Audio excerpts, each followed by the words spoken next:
Assalamu alaikum, everyone. Lani Habrock here, your Government Affairs Director for CAIR Oklahoma. So excited today to have our first congressional candidate with us. We have Congressional District 2 candidate, Danyell Lanier. And I'll just do a quick introduction of her. She has some amazing experiences. She is the, as I said, the Democratic candidate for Congressional District 2. She is a native Oklahoman and citizen of the Cherokee Nation. She graduated from Hugo High School in 1994. Lanier served in the Navy from 94 to 99, and her career experiences include working as an organizational trainer and project analyst with United Health Group. Danyell says she swore an oath to protect and defend the Constitution, and when she answered the call to serve in the United States Navy, and that she will continue to honor that oath as the next Congresswoman for Oklahoma. So welcome, candidate Danyell Lanier. Thank you, Lani. I'm so excited to be here, and salaikum salam to you as well today, and to everybody that's listening. So we'll just jump right in. So I always start off with this question because I'm so curious. Everybody has different backgrounds, but the thing that everybody that we have on this show has in common is that that they felt the call to serve. And so I'd like to ask you, what inspired you to run for Congress? That's a great question. I've always had a servant's heart, which is why when I did graduate from high school, I went right into the Navy, and that gave me the opportunity to not only travel around the world, but also experience different cultures, different than growing up in rural Oklahoma, making friendships. I had the opportunity to serve, and I still have Navy brothers and sisters that have different religious backgrounds, Islamic. It was during my time in the Navy that I was able to learn what Ramadan was, and actually experience that, go through it. We went through some challenges even in the military with the different diets within our galley system, to where they would be accommodating for people that didn't eat pork, or if there was certain products for people with allergies and whatnot. So it gave me the opportunity to have an appreciation for people's backgrounds other than what I was accustomed to. So when I got out of the military, I was able to take that. I still wanted to serve. I went into the healthcare field. As you can tell, I am not on the clinical side of the house, not a nurse, but there are nurses in my family. I'm in more of an administrative role because I wanted to make sure that I was taking care of our members around the world, making sure that they're getting quality health care, making sure that physicians are being compliant with HIPAA guidelines. So I get the opportunity to still travel and talk to people and build relationships, ensuring that we're all being compliant with federal guidelines. So even with doing that, I still found time to serve my community. I have volunteered for domestic violence women's shelters, helping women get back into the workforce, helping them with their resumes, helping them pick out an outfit to wear to an interview. Being a veteran, I also make sure that I'm taking care of my brothers and sisters who have served, helping them do their benefits online. A lot of our veterans are older. They're not as computer savvy with the e-benefit system. So when I get the opportunity, if someone needs help, I will sit down with them, help them log on to e-benefits, help them with their increases, Valor. If they want to change something about maybe their discharge, I will look the information up for them and help them. The bigger part of helping my veterans is I'm a huge advocate for service dogs. I've had the opportunity to visit several organizations around the country that not only train service dogs, they also will give service dogs to veterans that are coming back that may need some physical assistance, as well as the emotional support as well. So those are just a couple of things that I try to do in my community to stay active, to continue giving, to just serve as an agent of change. Well, and speaking of your military service, what did your time in the Navy teach you about leadership, and how are those principles applicable to serving in Congress? Those attributes were taking care of others before you take care of yourself, looking out for your team members. There is absolutely no I in team. Everybody, we've always had a saying in the Navy, you're only as strong as the weakest link. So with that, you want to make sure that your team is on board, you're communicating effectively, that you are being accountable is the greater part of it. We all have a job that we need to do, and we're all interdependent on each other to keep the boat rolling, to keep the command afloat, and keep it going. So I was able to take those. My job when I was serving in the military, I started out with the Navy Seabees, hoorah, for those that are familiar with that. And I had the opportunity to travel overseas. I served during the I-4 peacekeeping mission, where we had the opportunity to go to the Bosnia Herzegovina border to maintain peace. So serving during a time of conflict, it raises a heightened awareness within you to where your job is important. Attention to detail, another huge military term. You're making sure that your people have what they need to be functional. They have food, they have ammunition, they have the parts that they need to keep the mission going. There is nothing more important than the mission and the people that you serve.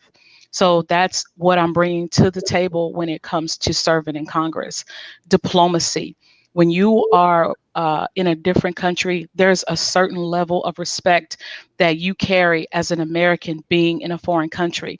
You respect the culture, you respect the customs, you respect, I was in Rota, Spain, you respect siesta. So if they're asleep during that time or they're resting, if that's their time, then you maintain silence, you be quiet, you respect where you are. So I'm also coming to the table with that level of diplomacy, not only for my constituents, but for the world that's watching us as a nation, and how we talk to each other, how we treat each other, and how we interact with each other. So I want to make sure that decency follows me with that seat. That's important. As we're looking at our leaders, I want to make sure that when they look at Oklahoma's Congressional District 2, they say, okay, we have a veteran in that seat. She's respectful of other people. She's respectful of everybody. So that's what I'm definitely coming to the table with. I'm coming to the table with a sense of financial responsibility. When I served on board the USS Kearsarge, for those that may be familiar with that background, that was the vessel that rescued Captain Scott O'Grady out of the water when his plane was shot down over Bosnia. So, with that, come to the table with a sense of patriotism for helping others. To me, that's important, to make sure that you do not leave a man behind. And when I'm saying man, of course, that's interjectively, you don't leave anybody on the battlefield, you don't leave anybody behind. So I'm coming to the table of making sure that everybody has a voice, everybody comes before me. And I think that that's important to bring to Congress, is to put our people before party, and to make sure that we're putting our people first. Well, speaking of putting people first and striving for equity, there's been a lot of discussion these past few years around Oklahoma about criminal justice reform. And now with current national events, that you started running before pandemic, before, all of the current events that have been recently happening. And you already had on your platform that criminal justice reform was important to you. So can you tell us about your stance on criminal justice reform, and how it has evolved during this current time, or if it hasn't evolved at all? I think right now, the pandemic, we've always known that there is an issue with over sentencing. The United States leads the world in incarceration.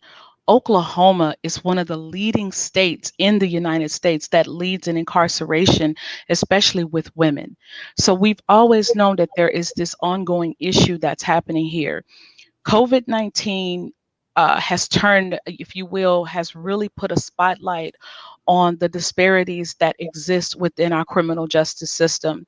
As a matter of fact, I will be attending a rally on Friday at the Taft, the Eddie Warrior Correctional Facility there, because the women have went on a hunger strike because of COVID-19 running rampant within the facility. I've also heard that this is true across the nation with our correctional facilities. We understand that people are there, they're doing their time. We get that, but there needs to be some humane treatment with that. We know that our prisons are overcrowded. COVID-19 really exposed the inadequacies that we have with that. When people can't social distance, when, where are they supposed to go, and how are they supposed to stay 6 feet apart in a dormitory or in a cell unit? So we're going to have to take a look at that. We're going to look at what some other states, or we should be looking at what some other states are doing to reduce the numbers within the prison population. We also need to start taking a look at how we're sentencing, how we're treating mental health within the jails, within the prison. We're treating substance abuse issues within the jails, within the prisons, when we should really have resources in place to treat mental health and to also treat substance abuse. And our correctional system should not be used as a substitute for those purposes. So I'm standing firm with that. I will do what I can at the federal level, work with our local officials to make sure that the people within the correctional facility are still being treated humanely, and that we're also reducing the numbers of COVID-19 within our prisons. So uh, that's important to me. I've had family members that have been over sentenced, that have been railroaded, if you will. So I am familiar, very familiar, and it's very personal to me when it comes to criminal justice reform. And for those that may not be able to afford a lawyer, when we're talking about cash bail. So there are multiple layers when it comes to reforming our criminal justice system. And I will do what I can within Congress to make a difference with that.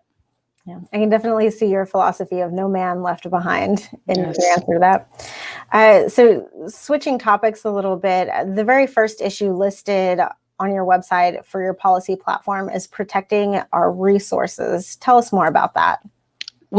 Absolutely, we get one earth, and we're supposed to be maintaining diplomacy with that earth. We're supposed to be making sure that we're taking care of land and water. When it comes, especially water is the lifeblood that we live by. And if we're polluting those waters, we're also polluting the biodiversity that lives within those waters. We eat from those waters. So why shouldn't we take a stand when it comes to maintaining our land, to make sure that we're not overstripping it, to make sure that we're not taking away precious resources that could be used for vegetation? We have to be mindful of how we're treating the land, what's going off into our watersheds. This is our drinking water. We need that. As our populations increase, our resources are starting to decrease.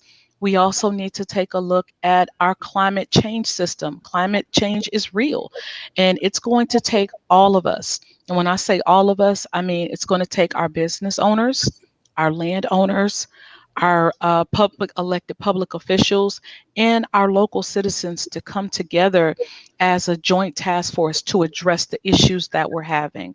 We're going to have to start having some serious talks about this and putting some comprehensive solutions in place, not just for us, but for our grandkids and for our great grandkids.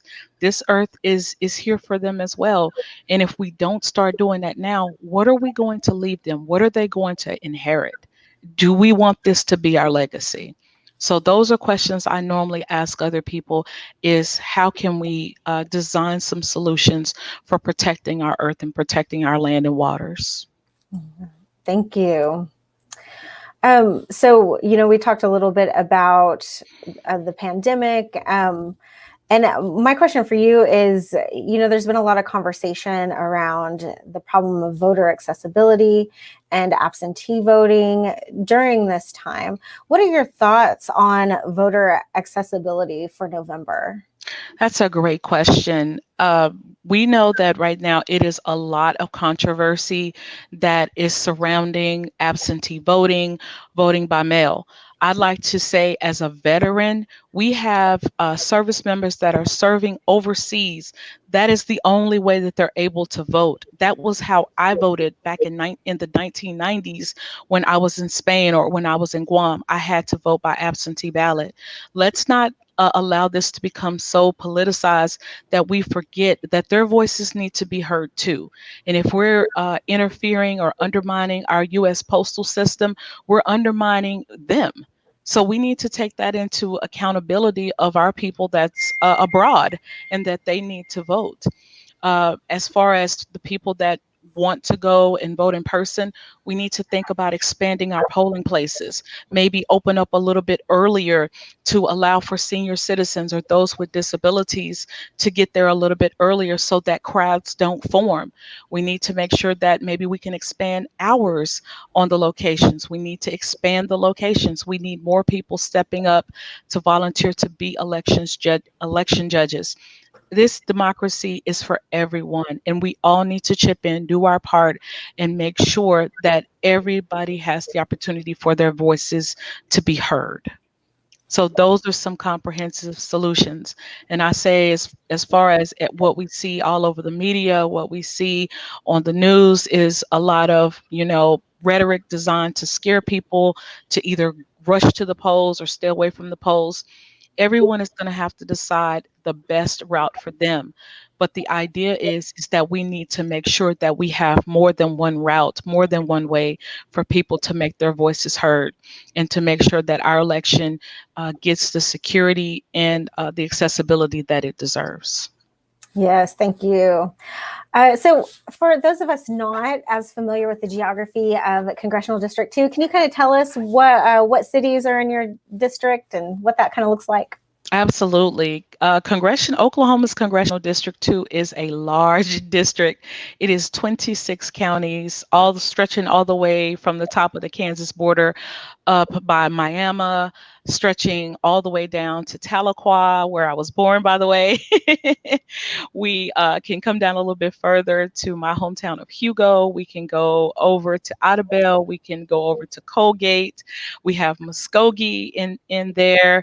We have Stillwell. We have quite a few towns, Claremore, and please don't hold it against me if I did not shout your town out. We have Sallisaw. So those are some of the districts that are included within Congressional District 2. Well, since you have such a large district, this is going to be the hardest question I've asked you today. What would you say are the must see, must do, must eat, most importantly, must eat places in Congressional District 2? Oh man, Lani, that's a great question. Everywhere I go, everybody, it's just that beautiful Oklahoma hospitality. Everybody has a glass of sweet tea for me, or some coffee, or something, some type of dessert, food. I was just in Sallisaw last week, and I went to this like a coffee shop, and it was just absolutely beautiful. We have the Buffalo Grill down in Hugo, great burgers with that. So it's a lot of places, and I have been fortunate enough to be able to sample it. I can definitely tell. Pants are getting a little snug, but I food is great. The people are great. I would say if you have not had the opportunity to get out and visit Oklahoma, we have a great state. It's beautiful, the mountains, Broken Bow Lake, Hugo Lake, Hochatown, all of that. We live in a magnificent state. So on a Sunday afternoon, grab your family, grab some snacks, hop in the car, and just drive some of our highways and just enjoy the scenic that we've been blessed with. Yeah, the Kiamichi Mountains are in your district, aren't they? They Yeah, are. people don't know that we have mountains in Oklahoma, and they're Absolutely. beautiful. Yeah, they're beautiful. Yes. My Yes. my dad lives down there, and that's one of the things I thought about when I saw your emphasis on protecting our resources, because he lives in these beautiful mountains, and almost every time I go down there, there's another mountain that's just been made bare from the loggers. And Yes. I know that we need to log, but it just doesn't seem like it should be that traumatic.